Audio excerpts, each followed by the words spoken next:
NDA కూటమి రాష్ట్ర ప్రజలకు సామాన్యులకు ఇసుకను పంపిణీ చేస్తామని హామీ ఇచ్చిన నేపథ్యంలో నేటి ప్రకాశం జిల్లా కొండపి నియోజకవర్గం పరిధిలోని జరుగుమల్లి మండలం సత్తుకుపల్లి ఇసుక రీచ్ వద్ద నుండి నూతన ఇసుక విధానం 2024 ద్వారా ఇసుక పంపిణీ కార్యక్రమాన్ని రాష్ట్ర మంత్రి డోలా శ్రీబాల వీరాంజనేయ స్వామి ప్రారంభించారు.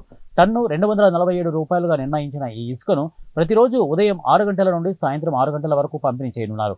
ప్రకాశం జిల్లా స్థాయి ఇసుక కమిటీ ఆధ్వర్యంలో ఇసుక పంపిణీ కార్యక్రమం నిర్వహించనున్నారు. ఈ కార్యక్రమంలో జిల్లా గనుల భూగర్భ అధికారులు, టీడీపీ నాయకులు పాల్గొన్నారు.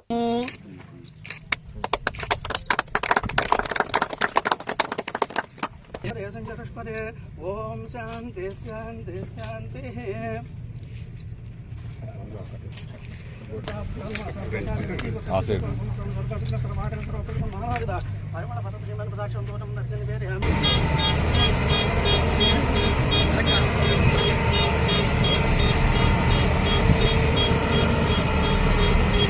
సార్